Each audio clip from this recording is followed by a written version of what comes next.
In the grim darkness of the far future, there is only war. And a lot of weird shit. Roll to seize!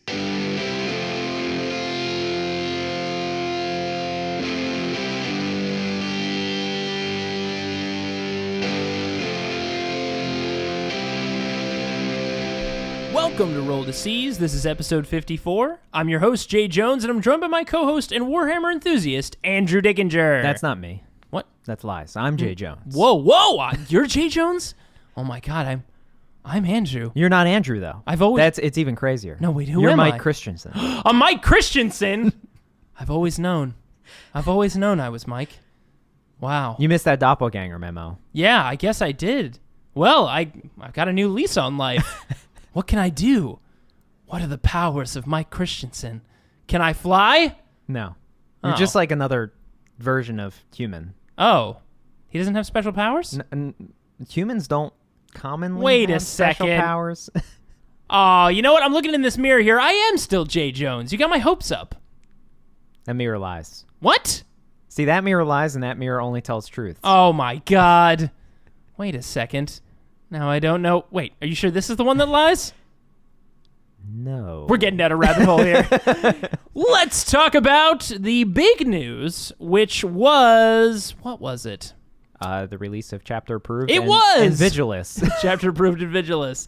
Big news this month. The big old super fac, or super point fac. Point fac. Point fac. Not rule fac, point fac. Yes, indeed. And the first narrative campaign to release for 8th edition, which is pretty exciting. Yeah, full campaign book with some pretty cool narrative style, or I should say more fluffy-based detachment bonuses. Which yeah, really fluffy. Done a cool new thing with what formerly was known as formations that are now just specialist detachments. Yeah, and they're really neat. Let's talk about those first before we get into Chapter Approved. Okay, so there was a lot of different ones. Oh my God, way more than I thought there were going to be. Yeah, ironically, some that were not in there, like even though there was a new Chaos Space Marine character, there were no Chaos Space Marine specialist detachments. Yeah, that was a little odd. And Very I think strange. The rumor mill that is going around about that, as we gaze into the crystal ball that Andrew and I are always right about our predictions. We know exactly how to read this ball. Yeah, we're pretty good. I mean, it is yet to predict anything accurately, but a broken clock is right eventually, right? That's the phrase? I mean, I was going to say twice a day, but then I'm not exactly sure how they tell time here, so that might not be right. Yeah, right. It probably is never right, depending. Twice a day on Sundays, but not yesterday. Exactly.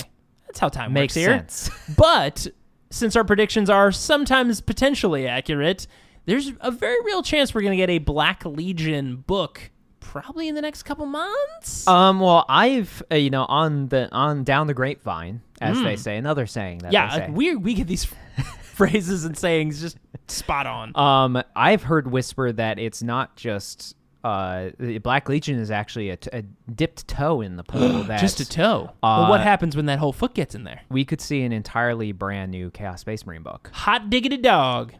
And there's been a long rumor of Chaos Space Marines and regular Space Marines just getting a complete rewrite, since they were one of the first released sets of books in the new edition, in 8th edition, and you can tell that their codexes are a bit aged.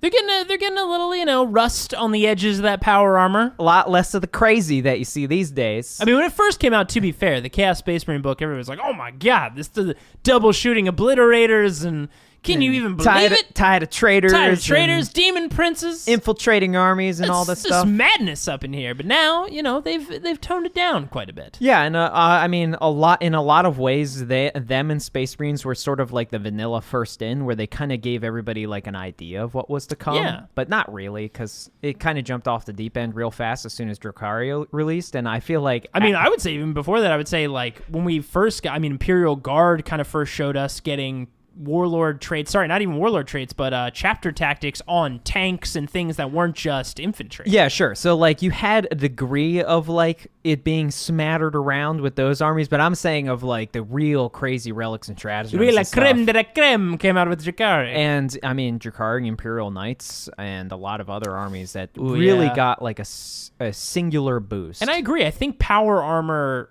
codexes really do deserve a new release. I'm probably going to get them. And I think we talked a little bit about Chaos Space Marines. Now, I think Black Legion is probably going to happen. I think we're also going to see Emperor's Children, I think, is the Slaanesh ones. Yeah, that is the Slaanesh one with their Demon Primarch Fulgrim. And I think you're going to see kind of that mirroring of the Imperium, right? Because the Imperium's got Space Marines book, and they've got Dark Angels, Blood Angels, Death Watch, and Grey Knights, and Space Wolves. But like Grey Knights are kind of their own thing. So really with that Prime 5 right there, I think we're going to see a similar mirror with Black Legion. We've also got... Obviously, we already, Thousand Suns, Death Guard, and then we'll probably get Emperor's Children and regular Chaos Space Marine book. I feel like they're going to cover all of the 4 major God books, so they already have Death Guard, and we already have Thousand Suns. So yeah, then it makes sense that an Emperor's Children Slaanesh army would be released, and then potentially World Eaters. Yeah, that would be really cool. The big Angron model. Yeah, we could see Angron. So it would be very cool for if those 2 books released to then see Angron and Fulgrim have actual models, and that's there's a lot of fluff that goes. It's just G-Man fighting 4 giant demon Primarchs. Pretty terrifying. I would actually be more excited if Black Legion was kept in a Chaos Space Marine book, but was actually like the focal point of the Chaos Space Marine book. That would be pretty neat, because that's one way. Because Black Legion is they're unaligned. They don't fall to one particular god. No, they are Chaos Undivided, as it's called. And in the same sense, I feel like they fall into the same spectrum. They are the antithesis of Ultramarines, which Ultramarines are definitely like the major focal point of the Space Marine book. That's true. And I think that should hold, and that should be the things for both armies, is that there are the sub-chapters in those books that are less played and that maybe have less rules, but are still have their own individual factions, but then have the real major players in the universe be like the focal points of those books. But both of those books need to be redone anyway, because they just don't stand up as much anymore. And we're seeing with like Black Fortress, we're seeing like a lot of new models being released for what look like Black Legion models, as well as new Chaos Space Marine models just in general. So I think there's a very real precedent being set right now that we're going to see a not only new book release, but probably new model range release. Well, we did see the major precipice finally get stepped over, which is Marneus Calgar. Yes, and that's the other side of the coin. So if we've been talking about the dark side of the coin, the other side with Space Marines, Primarisifying is happening. It is. With Marneus Calgar being confirmed in the fluff and now in the game with rules that you can be upgraded basically to a Primaris Marine, I think we're going to see it in Blood Angels, like even the special characters. I think we're going to see like Dante, Lamartius. I think we're going to see all of them upgraded. Same with Dark Angels, same with Space Wolves. They're going to get the Primaris treatment, and then we're going to have a Primaris Codex, and that's going to be your new Space Marines. Now, I know not a lot of people are happy about that, but I think it really gives them an opportunity to give like a new lease on Space Marines and not have them just be that middle-of-the-road unit. It's very clear that that's the direction they want to take the army. They no longer want to have single wound Space Marines as their flagship unit. They want these bigger, bulkier, more Space Marine-y feeling units to be their army. Which you and I are pretty excited about. I love all of the Primaris stuff. Like, their models alone were enough for me to buy more than 30 of them for my Death Watch army. Yeah, because they love look incredible. They look super proportionate. They're huge, so they are really big, and they look like Space Marines. You stand an Intercessor next to an Imperial Guardsman, and you're like, oh, yeah, that makes sense. Yeah, that looks like a Space Marine. So I'm excited to see what they do with that. So that's kind of like our predictions of the future, but let's talk about... Now, Vigilus had a lot of these little mini detachments. Yes. Now, we each had kind of a favorite out of this. Do you want to talk about yours first, Andrew? All right. Well, my favorite, I was super sad to realize that what's called the Indomitus Crusade detachment, which is a detachment that you can make for Space Marine detachments to make them all essentially veteran Primaris units. Fortunately, the way that it's worded currently and the way that we see it is that armies that are not included chapter-wise in the Space Marine Codex cannot be turned into these Indomitus Crusade detachments, unfortunately. Which means no Space Wolves, no Dark Angels, no Blood Angels, and most importantly for you... No Death Watch. No Death Watch. Because, man, turning Assault Bolters into auto-hitting bolters sounds really fun, but even more so, turning a common bolt rifle into a rapid-fire 2, a Storm Bolter bolt rifle with 2+ to wounds sounds... Real tasty. Sounds really, really strong. I wanted that real bad. Oh my I was God. so ready for it, and then it's just like, yeah, I don't think they can use it. It's pretty clear from the verbiage that they are unable to use it. That's which is true. Just like, Of the ones that I saw currently, that was my favorite overall, just because all three of the stratagems that they gave the veteran intercessors make their bolt weapons like significantly better. Oh, yeah. Even turning stalker bolt rifles into actual sniper rifles. People are like, I don't know if that's worth a stratagem, but you got to remember that it's a gun on a guy that's ballistic skill 3+, can very easily get rerolls to both hit and wound, and it's got native -2. That's the big deal. And the fact that you can target like characters with that stratagem, like a lot of them, like my flimsy Eldar characters, if they got 4-up invols, but if you hit them with a lot of shots, they just fold. Yeah, and you can have a unit of 10, which is like, you can stick them next to, sniper rifle scouts. But the real difference is that between a sniper rifle scout and an intercessor is far more survivable. Oh, yeah. And I can't emphasize enough, the native -2 on those rounds makes it so that most characters are not getting good saves against them, and that's a big deal. So that was a bit of a bummer for you. That was a bummer. But there was one cool group or detachment that you really liked. Well, I do like the orc one. Oh, yeah. The Speed Freak detachment that they got, there's a stratagem combo that's kind of silly. We haven't tested it. I don't know if I think it does work, though. I think it works.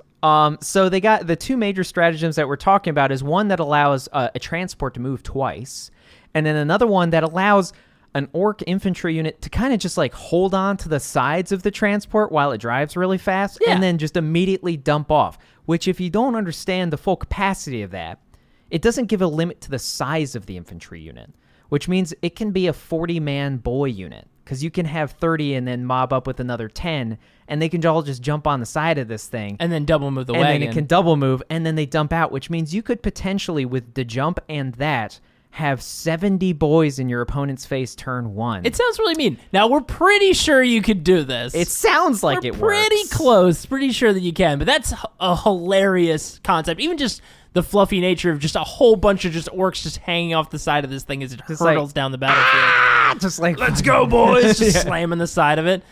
For me, the detachment that I really liked was the Eldari detachment.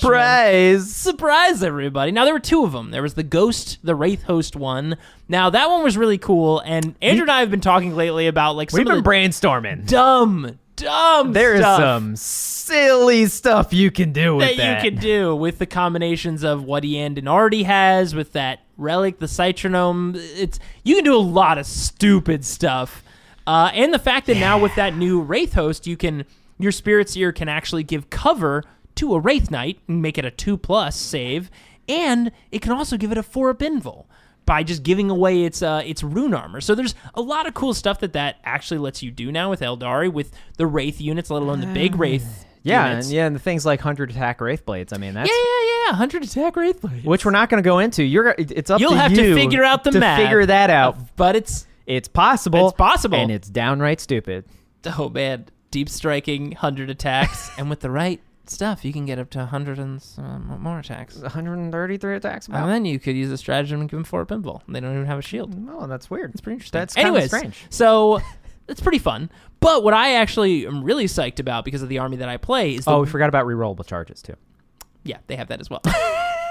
Is the Windrider Host. The Windrider Host is really neat because now they very strategically were like, no Shining Spears. Get out of here. Get out of here, Shining Spears. Yes. But it does include Warlock Conclave Skyrunners. It does. And Farseer Skyrunners. Stupidly. Which I'm all up into these days with my Seer Council. You don't use those units. Yeah, and how I use them, I always put my little Farseer between the bubble of Warlock Conclave. So first off, the Warlord trait that allows anything that has the Windrider keyword to be able to leave combat and still charge something else. Basically have that Harlequin rule is really good. Yes. But the thing that I'm really kind of jazzed about are the two stratagems that comes with the Windrider Host. Now, it costs a lot to make this happen. I mean, it costs a CP to even just make them a Windrider detachment in the first place. It does. But if you spend 2 CP, one of the stratagems, which is pretty cool, I think it's like Nimble Escape, and after the Conclave attacks, like finishes an attack in close combat in the fight phase, you can spend 2 CP and they can either move and advance in the same move and advance. Yep. Or if they're still in combat with a unit within 1 inch of an enemy unit, they can fall back. So you can charge in, fight, and let's say you don't kill the whole unit, you can spend 2 CP and leave, and guess what? They can't do anything. Or you fly and you kill the whole unit, you spend 2 CP, and now you can send the whole thing 22 inches. It's like Yanari, but you got to spend 2 CP. It's like when they kill something, soul burst, and fly out of combat. So you're using Inari without. But I got a Inari. spend stratagem, Andrew. It's actually, it's balanced. But I mean, 2 CP is quite a bit. But there's a lot of cool stuff you can do with that. And the last one, which is very expensive, and I don't know if I would use it. 3 CP. It's 3 CP, but it's called Tempest Blades, I believe, is the name. But what it does is you basically you put it on the Farseer Skyrunners, who you pick to use it on. But any Windrider host unit within 6 inches of the Farseer, which will be my Seer Council, that means all of their weapons get a -1 AP, or an additional -1 AP, which is incredible for a Seer Council of 10 guys that have 40 shuriken shots that are now all -1, but most importantly, singing spears, baby. Yes. They do clarify that it's for ranged attacks, but that's the thing, is that when you start to take in, suddenly like things like scat bikes become a thing again. Yes. When you're like scatter lasers that are Sam Hain, which means they don't get the -1 to hit now, Yeah. are AP -1. Strength 6, 4 shots, AP -1 on a BS3 platform. You can have 9 of them in a Yeah. unit. It does things. 36 shots, strength 6, 36-inch range, -1 AP. That does a lot of damage. Yeah, and the real kicker is that unlike a lot of like even some of the Space Marine or Tau Warlord traits that do an additional -1 AP when it's a 6 to hit, this is they just have an additional -1 AP because Eldar gets all the things. What? But you gotta spend 3 CP for it, Andrew. Tricky stuff. Yeah, except when you're twin linked everything, rerolling hits, rerolling wounds, and 40 shots with 10 spears. Go fuck yourself. Hey, I'm in my little Keebler house. Can't touch any of my cookies. And I got some brand new cookies, baby. So I'm excited about the Windrider host. We'll see if it actually works effectively. Again, it's expensive. I mean, to do that Tempest Blades, you're basically spending Vect to make it happen. Yeah, but the thing is that especially when you are going against a unit that, say, it's like an Imperial Guard wall that suddenly gives the entire 60+ man unit cover. So instead of 6 up saves, they have 5 up saves, or 5 up saves to 4 up saves. To be able to just deny part of that. Oh yeah, I mean, that could decide games. It changes the math dramatically. I mean, Yeah. even Singing Spears against a Knight now with -1 AP, and he Yeah. only gets a 4-up armor save. Oh, baby, does that change the math with D3 weapons that always wound on 2s. I mean, for you to go against a knight that has the 2+ armor save and suddenly deny that. And then when you couple that with Jinx, now it starts to work really, really nicely. Forcing, that's the thing. Now, forcing a super knight with a 3+ invul to suddenly only have a 4+ invul. It's good. That's a big deal. Now, this might play into what challenges I came up against in my recent Seize of the Month, but we'll get to that in a second, because the last thing we should talk about here is we talked about Vigilus. We should very quickly talk about some of the changes that happened in Chapter Approved. Now, we're not going to go into points or anything. There's tons of things online. Those are some probably have the deep book. weeds. Those are some deep weeds you can get into. You probably have the book, and you can check out the points as well. But we should talk about last month we predicted or hoped for some changes that we'd see in the book. Do you want to talk about what came of that? Okay, so I had a couple hope units and armies that got some big changes. Now, the one thing we can mention just right off the top is that named characters as a whole got dramatic drops. Which was really neat because they just weren't getting a lot of play in any army. They need it. Now, I expected greater changes for things like Grey Knights, which, yes, all of their characters and a lot of their HQs and stuff got dramatic drops. The problem is that their troop units really didn't go down by much. And what, Andrew? Everybody said all they needed for Grey Knights to be competitive was for Draco to be a playable character. You're telling me they needed a little bit more than that? Need a lot more than that. So we're not going to go that deep into them, but yeah, things like Drago getting, dropping to 190 points. I think it was 250 previously, and things like, even Voldus went down, which I didn't know why he went down, but sure, I'll take it, because I love Voldus. But so that's Grey Knights as a whole. Even their Grandmaster Dread Knights went down by about 30 points. So it's like makes them more feasible Yeah. as opposed to almost night cost for that guy, which was ridiculous. But the army that I really want to focus on, the two factions I really want to focus on is the first is Tyranids. Now, I'm on a bit of a hiatus with Tyranids right now, but that was largely because I didn't like the cost of things. Yeah. And they've made The relationship got bad. Yeah. You're kind of not seeing each other right now. Well, I literally got the exact thing that I wanted, which is they dropped Swarmlord by 50 points. Which is so crazy. 250 points, I was like, if he was 250 points, that's like perfect cost, and he's now 250 points. And I was sitting here with my tinfoil hat being like, you're a madman, sir. Well, There's no way. It's mine now. Oh. And then You have taken my tinfoil hat. they also did a lot of other really dramatic changes with that army that like significantly change how people are like, I don't know about this anymore. For instance, two other small special characters, the Red Terror and Death Leaper, Which I believe you were the only person to ever use in a game. I may have been the only person to ever use them in 8th edition, unless there's some... Their special abilities were that you don't know anything about them. Yes. That's what you would have. They'd be like, what is that? What's the Red Terror? It's like, well, let me tell you. But the Red Terror is only 50 points now, which for what he does, you should use him. That's because pretty good for 50 points. I mean, listen. He's eaten so many Archons. He's just so fat on Archons. To look at a shield captain and a Slam Gwinius, look at a Slam Gwinius and just be like, you are really hoping I don't roll that 5+. Yeah. Because he hit. If you don't know what the Red Terror does, brief thing, he has. We've explained them before with his Swallow Whole. He basically can't miss. He hits on 2s, re-rolling 1s. As long as he hits 4 times, he can Swallow Whole, which you just have to roll a die, and it just has to equal their wounds characteristic, and it just removes them from the table. And I can't tell you how many times I've gone against a Warlord or something and I just gobble that sucker. So he dropped. Death Leaper dropped. Still don't think the Death Leaper is very good, unfortunately. He's like the Death Jester of Tyranids. Doesn't matter how cheap you make him, he's not good. He just needs... his rules need to be redone, not his points. There. But even things like the Broodlord dropped like 60 points, and which was a big deal. Yeah. He was 165 points, I think, previously. Now he's like 110. It's like, oh, baby. The Tervagon, the big mommy bug for Termagant. The best mom in all the universe. She dropped like 50 points or 40 points, which is a big deal. She's sub 200 now, which is like...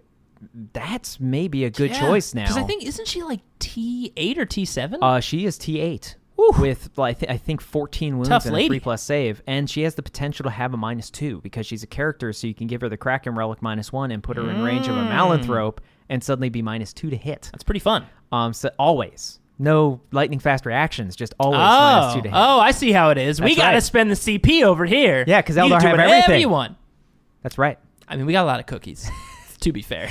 But then there are other major changes too. Well, one that was desperately needed, which was the Tyranid Prime, which is Tyranid Prime. The character warrior dropped by like 40 points, which it's needed so badly because it was like 100-point character for basically just like a slightly better warrior, and it was just like Yay. It didn't even have access to a melee weapon that was beyond 1 damage, which was just like, why is he 100 points? Cool. I don't really know. So now he's actually the cheapest HQ in the Codex because the Neurothrope actually went up by 20 points. That was interesting. Which, to be honest, a 5-wound, 3+ invul save thing that sucks the life out of things and can literally not die because it just keeps eating fucking life force of things was kind of hilarious, but also kind of like, it probably shouldn't be 70 points. But so they got a huge amount of dramatic changes. Even Pyrovores went down. So Oh my god! So like the Roll to Seize classic unit, the Pyrovore. I think the Pyrovore is sub 30 points now, which Whoa! may actually make it like it might make it to a table somewhere. Maybe We'll figure it out.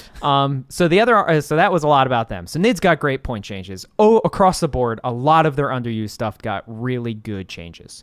The other army that was surprising to see how many changes it got, everybody was kind of like taken aback of like, why did they get so many drops? Is Adeptus Mechanicus. Yeah, they got so many. Sweeping changes, including Call dropping from 240 to 190 points, which was just like, whoa, didn't see that coming. Call was already very good, and he was in, I believe, every Adeptus Mechanicus list. And so. now he's definitely a shoe-in of just like 190 points. Yeah, their detachment listing should just say, okay, you've got Call, obviously is one of them, and then fill in the other one. Yeah, you have one Mars detachment, of course. It has robot, obviously. Yeah, okay, I've seen all these Codex things. Call. My favorite of their troop units, because I'm not a big fan of infantry. It's just a weird thing this stigma that I have. I don't like single wound infantry. I just don't like playing with them because they just die so fast, and I'm like, why do I even have these things? I like tough. Andrew expects a lot of his warriors. I like tough. That's why your Death Watch are all intercessors. They all have 2 wounds. Exactly. These are some real fighters I here. like tough elite armies. That's how I play. I don't like horde. And their cataphrens, their super servitors, as they're basically referred to, got dramatic decreases. Like, they're really feasible now. And you never really saw those. Ever. And a friend of ours, Jason, who plays majority AdMech, he and I had a discussion about it, and we were like, There's some juicy stuff that some you can meat do on now. them bones. Nice. Or robot oil parts on them bones. Well, that was one of the most fluffy things that they added, and it was mentioned in one of our favorite groups, is that one of the most metal things and super servitor things is that they can just, in the Vigilus book, there's a stratagem that they have to basically rip apart a servitor of one beef up type another one, and right? just cram it into another servitor, which is just like, yes. That's what they do. I accept. So AdMech got a nice points decrease, so we'll see. I mean, mean, may see some real variety with that army now. Oh yeah, which would be exciting to finally see more just AdMech beyond out there. just robots. Yeah, even more from Tyranids as well, because there's been a lot of like similar, very competitive builds that we've seen from Tyranids. Now, we also mentioned in the last month we were hoping to see some decreases for the Crisis Suit for Tau, which they did get some point drops. Yeah. I think they got like 14 points for their base cost, like something significant. They went from like 40-something to like 20-something, didn't they? So it's something around there. So the core cost of a Crisis Suit and the cost of broadsides went down, and the cost of the Crisis Suit war gear options went down. Which is nice. I mean, a Crisis Suit fully equipped now, instead of being like 60 points for its cheapest version, which was just like, why, is now about 40 points. It still doesn't fully address the issue that I wanted, which was don't just make it so you can spam them, make them actually feel like it's a Crisis Suit. But I mean, there's still like potentially something to consider now. Yeah, they're actually a more feasible option, and there's a lot of configurations that you can give them, and a lot of their war gear went down by a lot, which is nice. I mean, 24 points for a fusion blaster as it used to be was just like, wow. And as we'll talk about in a minute, I think Tower... missile pods, sorry. I think Tower doing pretty good right now, and might be doing very good soon. Well, maybe against you. Yeah, maybe just against me. Well, this army specifically does very well against one person. So we're going to step into that? Well, in one moment, but I do want to talk about the couple things that I was looking forward to for Chapter Approved. Okay. There was one big thing, yes. Well, I mean, I was very excited to see Macron's, my robot boys. Which has been a point of contention. A lot of people don't think they got reduced enough. For me, I think they got some good point reductions. So, I mean... What was the math that we did? The math, how it worked out, is for my build, I got an extra 201 points. Yeah. Which is a lot of points. Yeah. And it all kind of works out with how I build my army. So with Necrons, I was looking to run Doomsday Arcs. I was also looking to run Tomb Blades. Check them out. They are very, very good with Tesla. And with Tesla going down 2 points and every Tomb Blade getting 2 Tesla carbines, that means every Tomb Blade went down 4 points. Which, when you add up how many Tomb Blades I was going to squeeze into my army, that's a lot of points. Also means that Immortals went down 2 points. They did. And Doomsday Arcs, which are already incredible, and everybody was taking 3 anyway. They were like the Ravagers of Necrons. Basically, they dropped 33 points. That went from 193 to 160. I was like, yeah, okay, didn't expect this. I'll happily take that. Thank you very much. It was a gift. It was. And then, yes, I know Warriors I still think could have gone down like an extra point. I still don't think they're very good at 11, but that's my own opinion. Immortals also maybe could have gone down a point, but the Tesla Carbine going down 2 points definitely helps. I still think 15 points a model is still rough. Well, but my favorite unit went down by 25 points, which is Transcendent Catan. Yes. Because I love the Star Gods. I love them Star Gods. I love the fluff behind it. If you didn't get it from our previous discussions, Jay and I have very different visions for Necron armies. Yes. Like, dramatically different. And one day they shall clash, and we shall know who are the true Necrons. I play a lot of Star Gods and Canoptic stuff because they got to keep the Star Gods in line. You know, that's what their job is. Yeah, it is. I mean, quite literally, it is their job. And you are the Stormlord. Yeah. You play the Stormlord I list. love that Tesla, baby. Imhotep's the man. Lightning guns. You like lightning guns. Love the lightning guns. But yeah, so for me, Necrons dropped quite a bit, and I'm actually... we mentioned this on a few of the episodes previously. I'm definitely officially. I've got the stuff coming to me. I'm gonna start building up the army, and I'll actually we'll do some pictures. We'll show progress as it's going along. Kind of my style for my Necron army is I'm building up a ghost Necron army. So I'm going to be infusing some of those really cool Night Haunt models that are out there that look amazing, mixing them in with Necrons. Oh, we did miss the most important change, by the way. Ooh. Which is a Death Strike missile is now only 129 Oh points. my god, I can't believe we almost missed it. It's only 129 points now for a Death Strike missile. Oh boy. You may or may not see me use them because I love them so much, even though they're terrible. They're the real secret buff that the happened secret to the sauce. chapter approved. Well, I think, okay, the fact that you can get 3 Death Strikes for sub 400 points is kind of hilarious because you can stick them in an army to a feasible degree now to where they're still terrible. Yeah. But, like, they can end up getting ignored until, like, if you have a lot of really nasty stuff, that they just get totally bypassed until They're like, wait, what turn is it? No, it's no. far too late. And then suddenly they reap the whirlwinds, that vortex whirlwind of just like, oh God. Oh, man. But yeah, so those were the some of the point changes we saw in Chapter Approved. I guess very quickly, since I am an Eldari player, yes, we got kicked in the balls a little bit with Wave Serpents, but let's be honest, everybody. It was 10 It was points.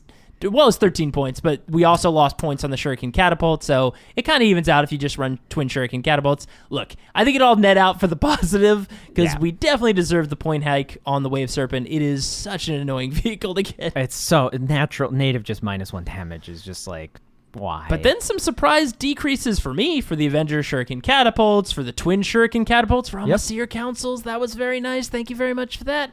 And I'm actually looking at Storm Guardians now that they're only 6 points a guy. With you give them chain swords for free. It's only a 0 point for a chain sword. They have 2 attacks each, which is not bad. Yeah, 6 points for what they deliver. They are a very cheap, easy investment troop unit. Yeah, so more to come on that when maybe we talk about our armies we're potentially bringing to LVO. But now that takes us to our next segment, Seasons of the Month, where Andrew and I talk about the mistakes we made in the previous month and how we are still trying to get better at this game. You've already opened the door, so you're going first. Oh, God, all right, fine. No, you know what? I'm going to jump You're on going the to sword. graciously jump on the sword? You're going Because to impale yourself honorably? I'm going to be fast, and therefore we can focus on yours Oh, more. fine. All right, Andrew, kick us off. So unfortunately, life got in the way, and I wasn't able to go to the tournament in this last month. But I was still able to get some game time in, and we're going to talk about using the Death Watch and making bad choices. Yay! Because that's what I do. Hooray! All right, so in one of the games, I was playing against a Dark Angels player that had some admechs mattered in. Ooh. And he, a man after my own heart, he was using the Honor Gardoon crawlers, but he was, instead of the Icarus array, he was using the neutron lasers. Oh. Like, I much prefer, because I love neutron lasers. If you don't know the fluff behind a neutron laser, it's horrific, but also very fun. But kind of not consistent because it's only What do does 3 it shots. do? So the neutron laser, if stats wise, is strength 10. I think it's AP -5 and Jeez. AP no save. AP no save and D6 damage. And if you roll less than a 3, it counts as 3 damage. That's my favorite version of a damage profile. It's the best because it's auto 3, but also maybe more. Because there's a lot of you out there, just like us, that always roll that one. Yep. Happens constantly. That's Hate why I love that they changed Swarmlord to auto 3 damage and not D6. What a monster. So much better. It only has D3 shots, which is its downside, is that it's only D3 shots. But he had that, so that what it does fluff-wise, do you know what? It's like it fires neutron star material. Ah. So if you haven't done your science and don't know what that is, Well, welcome to Andrew's Science Corner. Andrew Science Corner is Well, here we are. Well, So- Andrew, it's been a while since we've been here in your Science Corner. So a neutron star is basically one step below or one step above a black hole. Oh, above. It's dense to the point, well, it hasn't fully collapsed into a black hole. So it's It's basically lazy. It's a lazy star, then. It's definitely not that. Okay. I mean, they spin like crazy fast, depending, but we use a type of neutron star, which is basically a neutron star that's facing us, we call pulsars, as a way to triangulate things in the galaxy. Very neat. Because they spin so rapidly and they have a constant rhythm, basically, so that we can recognize. What kind of beat are we talking? Dubstep? sick beats. Jazz beats? I mean, probably more dubsteppy, sick beats. Sick. Techno, Sick definitely. neutron beats. But a neutron star is basically a star that shed all of its material, and it's a giant atom, essentially. It's only composed of neutrons. And the material is so dense that 1 teaspoon of it is like 100 million pounds or something like that. That's a lot of pounds. Like, it's ridiculous how dense this stuff is. So a neutron laser essentially uses a single small piece of neutron material contained within a gravitic field inside this gun and fires it. So it's just like it's like getting hit with a mountain. Yeah, it's ridiculous. Ouch. Yeah, if you read about all of the AdMech weapons, they're all horrifying. They really have some nasty weapons on that freaking crazy red planet. I mean, my favorite horrible one is probably, it's one that never really gets used, and I don't think its profile really reflects what it does as much. It's called a torsion cannon, and this thing creates 3 gravity fields around an object and twists them in opposite directions. Yeah, that's just so messed up. Why? just shoot them with a bullet. What are you doing, AdMech? Because we have to make their death not only supremely lethal, but also horrifying at the same time. I want to kill him, but I also want to turn him into a balloon animal. How do I do that at the same time? I want to rip him apart with my bare hands, but do it at range. Jeez. I'm going to make a gun that does that. Ugh. They have too much time on their hands. But anyways, what did this crazy neutron weapon do to you? Well, it wasn't exactly what that did to me.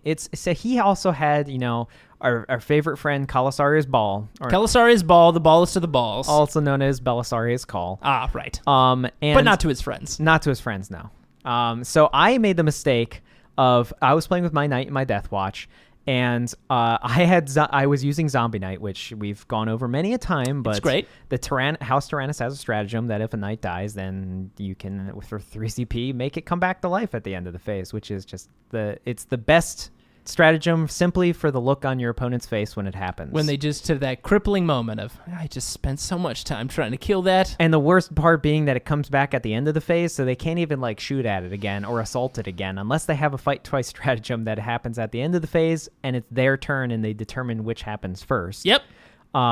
It's the key weakness of that stratagem. It's the only one.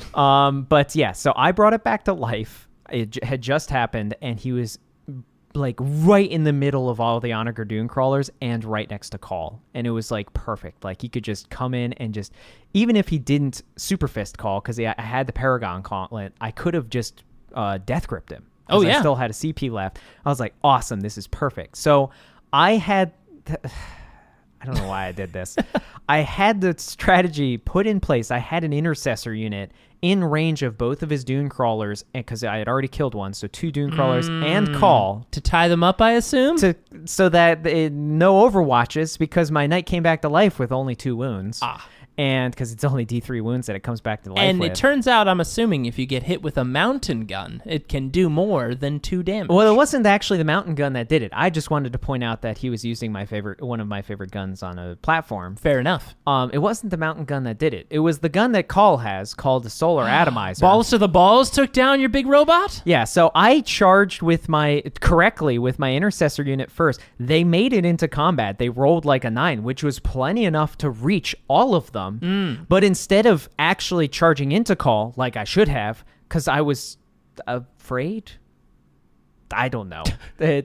You had a full unit, didn't you? It wasn't a full unit, but it was still 7 guys. That's enough guys. Which is just what was I afraid of? I don't know. But I didn't charge into Call. I didn't even consolidate into him, which meant that when I charged with my knight, lo and behold, he hits with a 6. With the super laser. He wounds with a 6. I fail my invul save, and he just vaporizes him in Overwatch.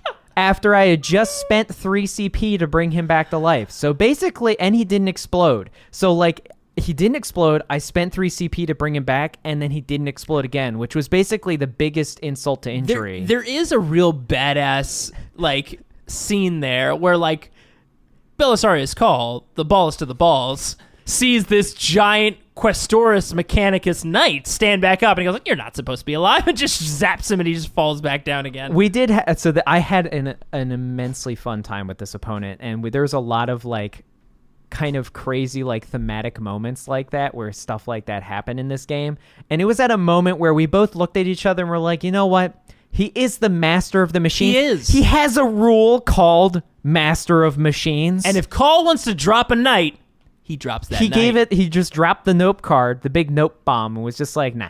Oh, wait, where's that button? Deactivate. And it just shuts down. He's like, oh, man.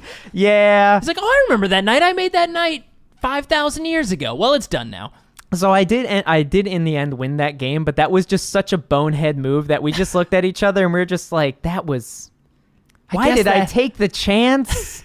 And I just spent 3 CP because, in the FAQ, they upped the CP cost of the Zombie Knight stratagem. So literally it was a 3 CP spent for nothing.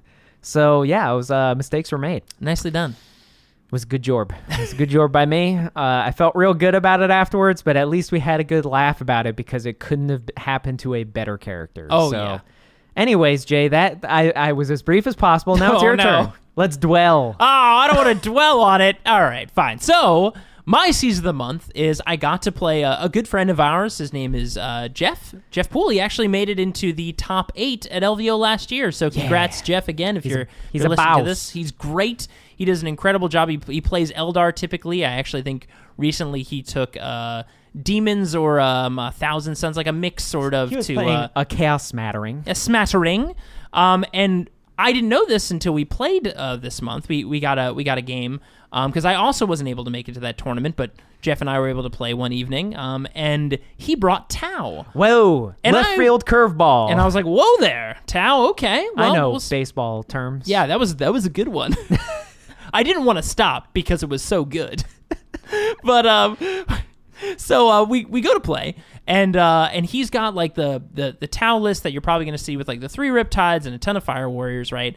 Smattering of characters. You were so ready to play his Chaos. And I was so excited. I was like, I feel like I can do well against these Chaos guys. Well, also previously, we should point out that we had an in-house game where we both played against Jeff, and you had lost to his Chaos army. So this was also I was like, ooh, here's a chance to redeem moment. myself. But instead, we played a game of Tau and Eldar. And I was like, okay. Truth be told, I actually haven't played Tau that much in 8th edition. You Again, don't have tons of experience. Just like playing against when I played against Necrons that one time, I didn't have that much experience. And these armies, they can catch you off guard. Like, practice is the ultimate... teacher, yeah. And Jeff is an incredible player, so I knew that I obviously was in for quite a game. I mean, a top 8 LVO spells it out pretty clearly, like he knows what he's doing. Yeah, and also he plays Eldar all the time, so he knows my army backwards and forwards. Yeah. So I'm like, okay. I've got my Seer Council. I had 2 Wave Serpents. I had some Dire Avengers in each. I also took a Shining Spear unit. Now, I wasn't playing any Yunari. I don't play Yunari. No. I won't play Yunari. But I actually, for this game... I had heard some of the rumors. This is before Chapter Approved dropped, and I heard some of the rumors that Chapter Approved was going to go away with Alatok, right? That -1 chapter tactic that Eldar can take. So I was like preempting it. I was like, okay, well then I need to get practice in with a different craft world. So I took Biel-Tan. So my army didn't have the native -1 on my Wave Serpents, on my Seer Council, which has been very helpful in the past to keep them alive, especially against shooting armies, which guess what? Tau is. What? The Tau don't do shooting? They only do shooting. Yes, they do. But now, obviously, we all know at this point that Chapter Approved didn't change Alatok, and -1 is still in the game. So could be an FAQ later, maybe. I mean, maybe it's all a trick, and we recorded this at the wrong time. Everyone's like, "You fool, it's gone." But basically, the army didn't have that defense, and it really hurt me in this game. But that isn't my season. My season isn't an army build. No. I made enough mistakes during the game to cover for this. What? No. So he goes first. I've got my Eldar basically castled up. I used a Phantasm stratagem to put my Seer Council behind cover because basically I had them on the line, hoping to go first. I had the +1. Jeff rolled better than I wasn't able to seize, so he went first. I Phantasmed my unit behind to hide. I had my Wave Serpents out because they can take pretty good firepower and still live, and I was ready to go. Now, he did some damage turn 1. He dropped one of my Wave Serpents. Some guys got out, but not too much damage. Second turn rolls around, and I move my Seer Council up. Now, I fly them up, and then I cast Quicken on them, and they move again. So now they're right up on his line. They're right next to a whole bunch of Fire Warriors that he moved up. They're right next to his Riptides, which are just nasty with all of their shield drones and 2+ armor, which I know I was talking earlier about Vigilus and how excited I am about -1s? the -1 on my Singing Spears and on my Shuriken Catapults. boy, oh boy, would that have changed things. I mean, maybe not dramatically, but it would have really helped if my Singing Spears, he'd be getting saves on 3+, which, by the way, I got my Jinx off, so then it would make it a 4+, which that would have been huge. But anyways, that's neither here nor there. I was in the game, and basically my plan was to move the Seer Council up. I quickened them, which I did. Powered them up with Protect, with Fortune. I wasn't able to get Conceal off on them, which if you don't know, Conceal gives them another -1 to hit, which means typically if I have an Alatok Seer Council, they have the -1 to hit because they're more than 12 inches away, usually, from Castle Armies, because Castle Armies don't want to be close to my Council. They also get the other -1 from Conceal, so they get -2. And then if you shoot out of them, I throw lightning fast reactions on them, now they get a -3. So you can see how all that stacks to make them a very, very hard to kill unit from range, let alone they have 3-up invuls with Protect and 5-up Feel No Pain with Fortune, right? It's very difficult to chew through that unit. Now, I didn't get that off, so I had no minuses to hit them other than lightning fast reactions, and -1 against Tau when they get all of their It's a lot. marker lights with +1 to hit, reroll 1s. It adds up, and they have so many shots. When they're sitting at that line of a 4+ ballistic skill, like a -1 goes a long way. Oh, yeah. So basically, I'm teed up there. I'm right on the edge of Tau, and I shoot all of my Shuriken shots into a bunch of his Fire Warriors on the side and clear a bunch of them. I have some other Dire Avengers going off and shooting some Fire Warriors, but he has tons of them, right? So I'm not really chewing away too much of this army. And then I go to charge his Riptide. Now, not all of his things were within 6 inches of this Riptide. I think only 2 things were. And he overwatches. He rolls hot on his overwatch. I roll bad on my saves, and he killed 3 of my Warlock Conclave going into close combat. And then in there again, he's got a 2-up armor. Now, I jinxed it to make it 3, but I'm only attacking with 7 guys, so I'm only getting 14 attacks with my Witchblades. I didn't do too well on my hits, and my wounds were just okay. And he made enough saves that I think I only did like 5 damage to him in close combat, and he killed a ton of my guys going in. He flies off, and in the next turn, he just unloads on the Seer Council, which, remember, at this point, without Alatok, without the Conceal, I'm only at a -1, and with all the marker lights he threw on them, he literally wiped them in one shooting phase, which has never happened usually with my Seer Council. They usually are very, very durable, especially against shooting armies, and that was pretty much game at that point. But where did my C's come into place? Well, when he was moving up his Fire Warriors, right, he moved them up on the line, and his Riptide's up on the line.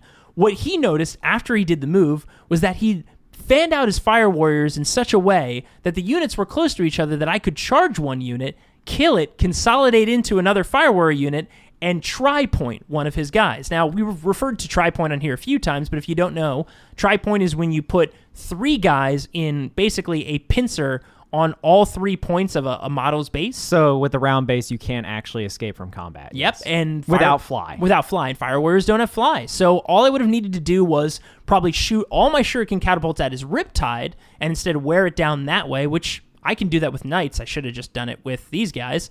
And then close combat and attack and kill a Fire Warrior unit, basically consolidated around another one, and now the Tau can't shoot at my Seer Council, and Tau do not fight in close combat very well, and that's exactly where I want to be, which means that gives me another turn to pop out, shoot, maybe charge another unit if I use Feigned Retreat, which allows me to charge after I leave. Or best case scenario, you just kill the unit in his assault phase, which means that you then are just already out of combat. Exactly. So there were a lot of options by being able to tri-point and wrap one of his units, but I didn't see it, and I think Jeff saw it. I think he mentioned this at the end of the game, and he was like sweating like, oh man, you almost got me there. But now that obviously wouldn't have won me the game, but it would have made it more interesting. It would have gone on for a little bit longer, and it could have made for a pretty exciting finish. But Jeff is an incredible player. He played it flawlessly with his Tau army.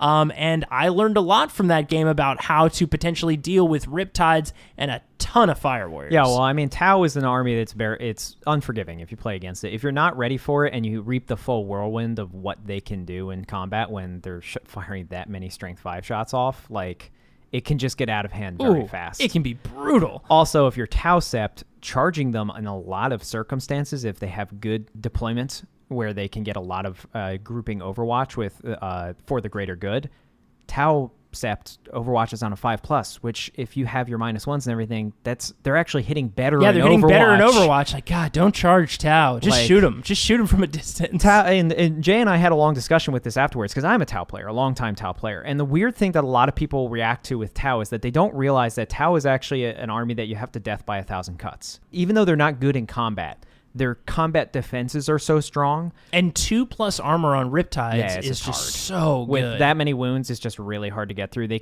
have access to a 3+ invul save. And if you get them really, really low and you don't kill them, they just spend a CP or 1 or 2, and they get full. They're operating at full strength. Yeah, they're so good. Yeah. So what I mean by an army that's a death by 1,000 cuts is that Tau is essentially an army where you have to sort of bleed from everything, and then the army doesn't really function anymore because them losing a few units here and there is like best case scenario because they're like, I still got 3 units of 10 Fire Warriors left and 3 Riptides. And with all their characters, they shoot 3 times at half range instead of just 2. Like they get some really cool tricks, and yeah. So I learned a lot. So if you get a chance to tie up a Fire Warrior unit, tri-point it, do it.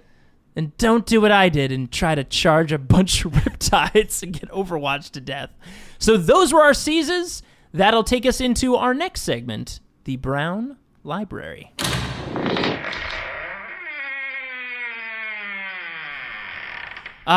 Good old Brown Library. We've been in here for years. Old faithful. Yeah, I mean, I feel like we've done so many dumb things in here and let so many things loose, and yet it's still just, look at how sturdy this darn thing is. Its balance. Well, that was weird. I pulled that thing off the wall, and there's like a hole behind it. Huh. I'm sure that's nothing. Yeah, I'm sure it's fine. I mean, this Old Faithful here, I mean, she's good as the day she was grown. Is it Wraithbone? I'm never entirely sure what this stuff is made out of. It's like a hollow. The more I look at it, the more it confuses me. Huh. Well, anyway, so this is our Brown Library segment where we talk about basically building an army from scratch. And, Andrew, what is the army list that you are concocting this month? Well, I felt with, the release of Vigilus and a detachment that I love that maybe I don't get to use with my ideal army, I will build around it and love it. Yes! Because that's healthy. Fill your hate with love. Because it's super healthy to express myself that way. And Yeah! we're going to do it. Hooray! Here we go. I'm supporting you. So, obviously, from the previous portion of the podcast, that was a lot of P's. I know you like that alliteration. I love those pops. Good for mics. We're going to be focusing on Space Marines. We haven't done a Space Marine army in a while. We haven't. Or really like a core Space Marine army in a while. Coming back to the basics. Come back hat.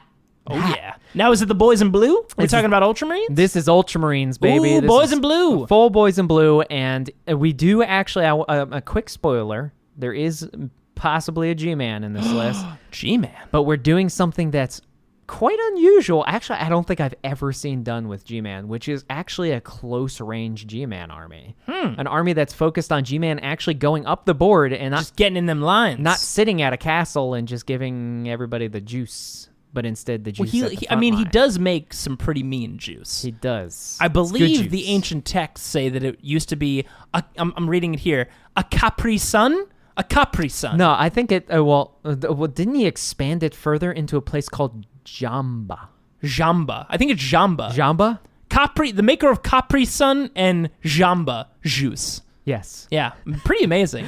We are good at jokes. So I wanted this to focus primarily. Ooh, Primaris. I like that. Primaris We're wise. back at it again, baby. Around only Primaris Marines and the new Indomitus Crusade detachment that you can do. Because they have a lot of cool stuff. For one, for a single CP, you can make a unit of veterans, which gives them +1 combat and +1 leadership, which is very good. That is very good. Intercessors actually only get up to an 8. They don't. What? They don't have the veteran bonus of being up LD9 with a sergeant. So my goodness. This actually makes them LD9, which is very nice for a troop unit. That's expensive, but actually went down in price. So that's pretty cool. Yeah, it's a good win. But also we get some really cool stratagems with that when we make them veterans. So we have 5 intercessor units. Oh boy. As our troop choices, which means that you could be spending a lot at the top of the game tier to make them all veterans because it's 1 CP per unit. Oh my, really? Yeah. Wow. But it makes them all really good. Yeah, all right. Well, I'm in. Okay, so we have 1 battalion and G-Man, and that's it. This is it? Just a single battalion? That's it. It's all he needs. Short and sweet. It is possible to expand it into multiple battalions. I actually left about 100 points extra. So if you wanted to, you could break some of the intercessor units apart because they're all units. But they of are 10. best friends. So if you do that, gonna get some letters. So it is possible to break them apart. I've come up with a couple ways. I'll list. We'll have 2 separate lists of different options of how you can field this. But Very cool. I wanted to essentially have the best use of their stratagems, and their bolt weapon stratagems are pretty awesome, as we mentioned before. So we have 3 HQs in this. And you're going to see a theme. This is a combat close range themed army. I like it. One, because if you don't know, Ultramarines' chapter tactic is that they can fall back from combat and still fire with Do a a little -1. couple shots. With a -1 to hit, but they can still fall back and fire. Essentially gives them fly, which with a little bit of a detriment. But then when you put G-Man next to them and he gives them reroll all hits and reroll all wounds because they're Ultramarines, And then it helps buff them a little bit. suddenly pretty good. The other thing that G-Man gives them that a lot of people don't remember is he gives nearby Imperial units, not just Ultramarines, +1 to advance and charge, which means that things are actually much faster when they're near him. That is really good. I didn't know he did that. Yeah, also applies to him +1 to, or it's either +1 or reroll to morale checks to Imperial units as well, which now that they're LD9, it's less of a bother. And also they're Space Marines, so they get that built-in reroll anyways. Yeah, and they shall know no fear. Yeah. So yes, so our 3 HQs are all the same. They're all 3 Venerable Dreadnoughts, Chaplain Venerable Dreadnoughts. Wow. Now, this is a Forge World choice. Ooh. It's in the Astartes Forge World book. Now, if you don't know what a Chaplain Venerable Dreadnought is, I've actually used them quite a bit. I enjoy them. It's a 9-wound character Dreadnought, which means it can't be targeted. Oh. Which is very good. That is convenient for a Dreadnought. And the version that I took was with 2 Dreadnought Fists, which are the Dreadnought close combat weapons that they have. So it's a strength ×2 AP -3 auto 3 damage weapon. And if you take Dreadnought Fists, they reroll hits of 1 in combat. Now, if G-Man is nearby, they're rerolling all hits. And all wounds, which suddenly 3 of those next to G-Man, they do some real work in combat. Oh, definitely. And they have 2 Stormbolters as well because those are built into the fist because they pew pew pew pew. Pew-pew? They pew-pew a lot. Ooh, good old pew-pew. So the Chaplain Venerable Dreadnought is cool because, like I said, it's a 9-wound character Dreadnought, which Dreadnoughts, if you don't know, are Strength 6, Toughness 7, 3+ save. This guy has Weapon Skill, Ballistic Skill 2+. Which is so nice. Which is super nice. He went to the firing range way more than everybody else did. And the punching range. And he has a native 4 attacks. So, with Dreadnought combat weapons, Strength 12, AP -3, auto 3 damage, hitting on 2s. I like it. And rerolling all wounds because G-Man. Very nice. And he doesn't get -1s to hit, I assume, because he's a Dreadnought? No. No, they got no -1s. No -1s. Those arms are built right in, baby. Yeah, and so then the real kicker here, beyond the 5+ invulnerable save as well, which is very nice because it's a Chaplain and they've got Rosarius, but it's a Dreadnought Rosarius, so it's not quite as good as a normal one. Oh. It has to cover a whole Dreadnought, so it's a little bit weaker. It's got a little bit more juice pumping through it. So he also has an ability, it's essentially a 6-up Feel No Pain. That's nice. Called Unyielding Ancient, which I believe all Venerable Dreadnoughts have.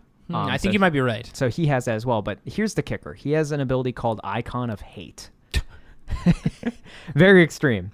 All friendly models with the chapter keyword, so Ultramarines, in combat in the same unit as this model, add 1 to their strength characteristic for the duration of the fight phase. Wow. Which applies to himself as well. So he's actually strength 14. Which is a big deal. Which is a big old punchy number. Yeah, so It means he's punching most tanks and wounding them on 2s. Correct. It also means he's applying a +1 to G-Man if he's in the same combat with him. But here's the real kicker, is that the majority of this army is Intercessors, which means now all of the Intercessors are strength 5. That's very good. And as we've talked about before, we'd really love to see Primaris Intercessors being strength 5. Yeah. For anyone who's interested in making that change. Yeah. Make them strength and toughness 5. Make them strength and toughness 5. But so with the Intercessors now, and now that being all veterans, with the stratagem in the Vigilus book, now they're all 3 attacks base. Wow. The sergeants being 4 attacks base and strength 5. Hitting on 3+, rerolling everything with G-Man. Wounding on 3+, rerolling everything. Jeez. Or wounding on whatever. Oh, because of that I kind of hate. I kind of hate. It's a big. I kind of hate, man. I kind of hate. I kind of hate. Yeah, just say I kind of hate, or I kind of hate as many as times fast as you can. So if you we have 5 10-man units of intercessors with different weapons, but that means that a 10-man intercessor unit in the same combat, even against a knight, as long as G-Man is nearby, they have 31 attacks, hitting on 3s, rerolling everything, wounding on 5s, rerolling everything. Jeez. Because of G-Man. No one suspects that. So to have intercessors who normally people just see and automatically assume shooting platforms to actually suddenly get into combat and start really kicking butt against things in combat. I love that. So I love the idea of just Space Marines just getting in and just brawling it up and kicking some ass. Yeah, I mean 31 attacks that are hitting on 3s, rerolling everything, wounding on against normal infantry on 3s. And other things potentially on 2s? No, it would still be on 3s for most Mostly things. on 3s. Unless they're punching grots. Yes, that's true. Unless they're punching grots or nurglings. Yeah, there you go. Then they're nurglings, watch out. But they don't even need that +1 strength to wound on 2s against them. Don't think about it too much. So our 5 intercessor units. Now we have there's 2 pairs that are the same. We have 2 with auto bolt rifles. We have 2 with just bolt rifles, and then we have 1 10-man with stalker bolt rifles. Now, why this is important? We mentioned these briefly in the earlier part of the podcast. Let's talk about what their stratagems are with the veteran intercessors in the Indomitus Crusade. This is why you're spending all that CP up front. So auto bolt rifles are normally a 24-inch assault 2 normal bolt round, so strength 4, AP -0, and 1 damage. There's a stratagem for their veterans that if they're at half range, the weapons automatically hit. Which is crazy. So 10 of them having 20 automatic hits, then rerolling all wounds with G-Man nearby, means your -3 doesn't do anything. Ouch. Ouch. So My seer counsel's like, no! Our greatest trick! So that's one thing. Then the bolt rifle units, this is honestly, I think, the best of them. The auto-hitting bolt weapons. Now, remember, with the G-Man nearby, they're getting a +1 to their advance rolls because he just So they can does get that. up a lot faster. So they can move in advance because it's an assault weapon, and then because it's an assault weapon, they can still fire it, and it auto-hits. Now, usually you'd have a -1, but who cares? Because if it auto-hits, you don't worry about those penalties. And as a 24-inch assault weapon on a Marine that can move actually pretty quickly, and then to have that auto-hit as well is like, oh, that's suddenly can actually do some real work. Pretty good. But then the bolt rifle, so a bolt rifle normally is a 30-inch range rapid fire 1, AP -1, damage 1 weapon, which means it has a 15-inch rapid fire. There's a bolt storm stratagem that makes it a rapid fire 2 weapon. Ooh. So now it's a bolt rifle with a -1. It's a storm bolter with -1, essentially. Wow. Which then, again, your G-Man, rerolling all hits and all wounds, does a lot of damage. That's a 10-man unit firing 40 shots at AP -1. That's pretty good. It's almost like you were just talking about that with your Seer Council. Now, does it also cost 3 CP? No, in fact, it's 1. Ah, good. Well, it's nice to know they have that. And it's a 15-inch rapid fire, not a 12. Poop. I mean, it sounds awesome, though. So that's really great. And then there's a single 10-man unit with Stalker bolt rifles, which, of course, we just talked about. It's a -2 36-inch range bolter round that, for 1 CP, can become a sniper.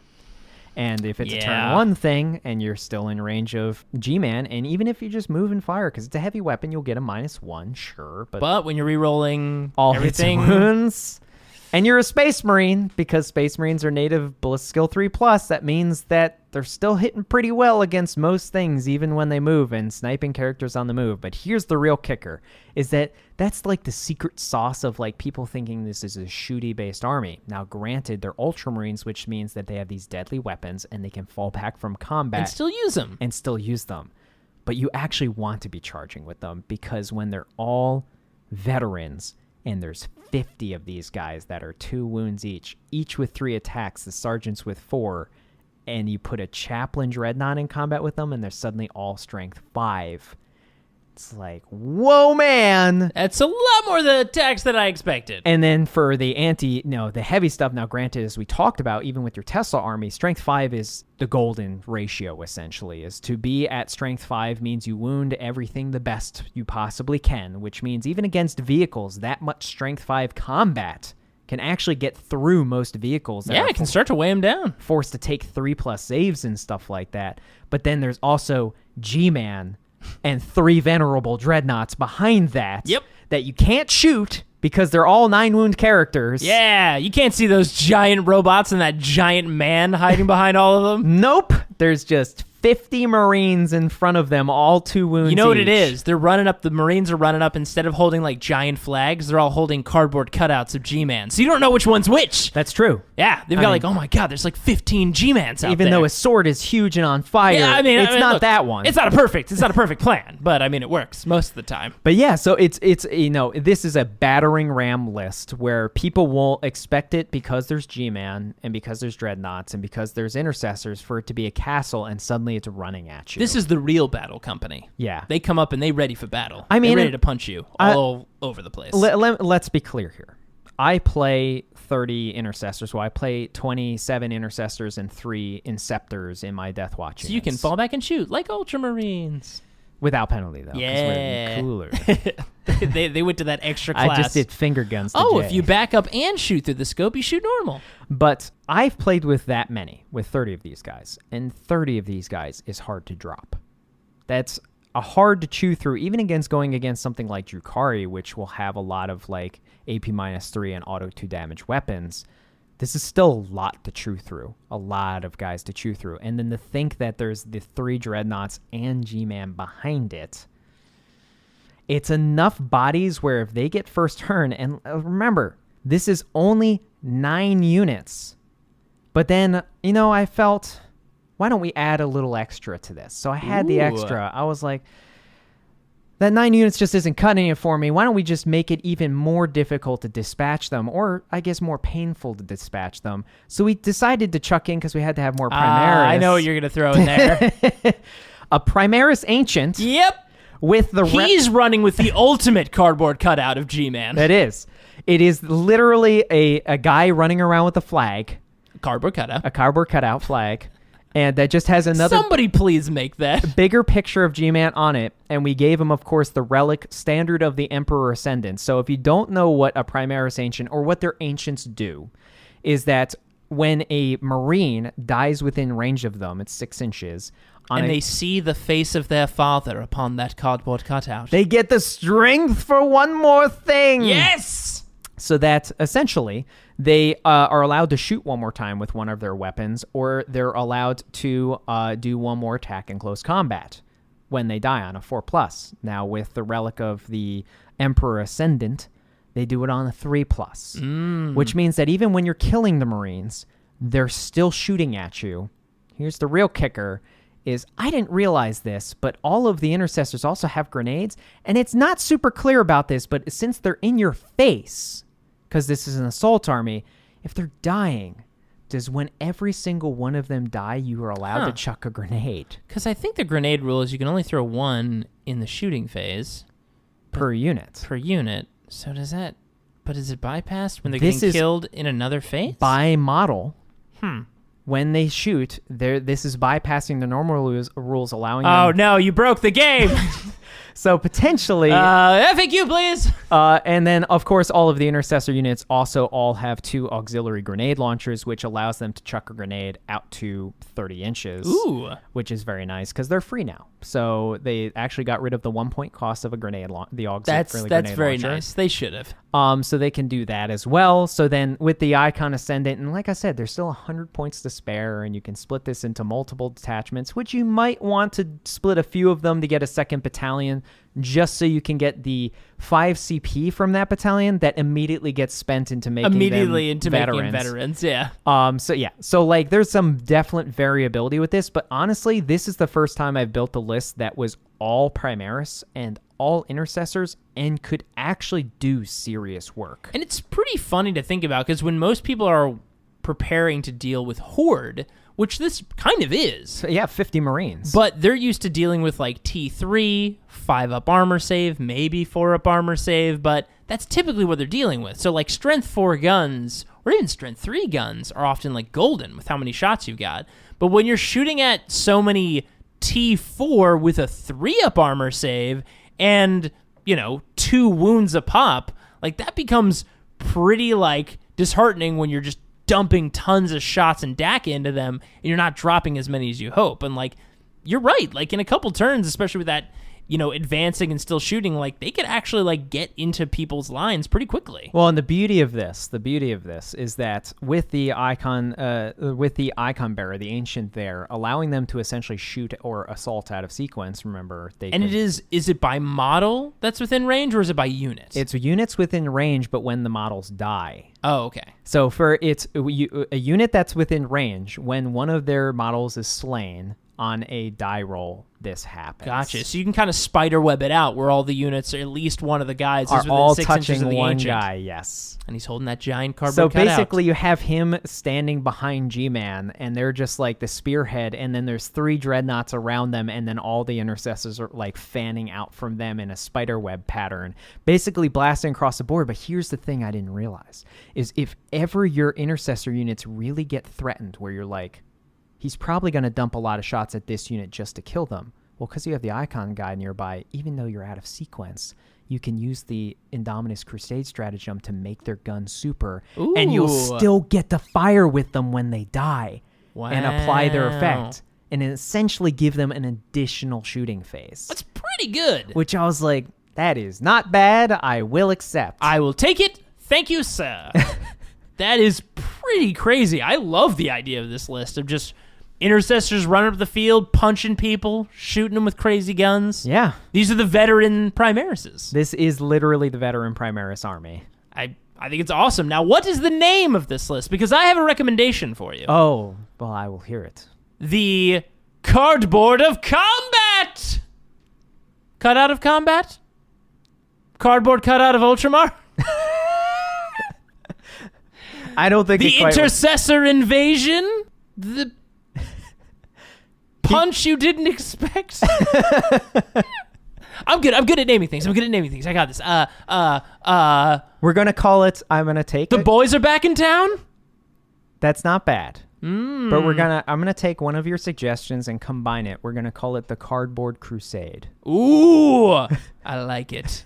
It's the cardboard. It's the one that really makes this army sing. Sells home of what it's all about, I feel. Oh my God, is that like 15 G-men out there? Oh my God, they're punching us. Oh my God, the Cardboard Crusade. It's his newest version of a crusade. Oh man. All right. Well, that was a great list. Hold on. Hey, did you hear that? Was that a...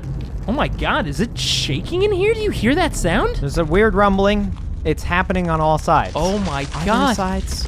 I just saw one of those shelves fall over there, Andrew. What is happening? The Brown Library's falling apart. What the hell is this? Oh, faithful, no! Okay, we gotta get out of here. We gotta get out of here now. For all our listeners, we'll be back next month. We'll give you an update, but something's happening. There's some kind of crazy change going on. Oh, there's a door over there. Maybe we should go there. Yeah, right through here. We'll see you next month.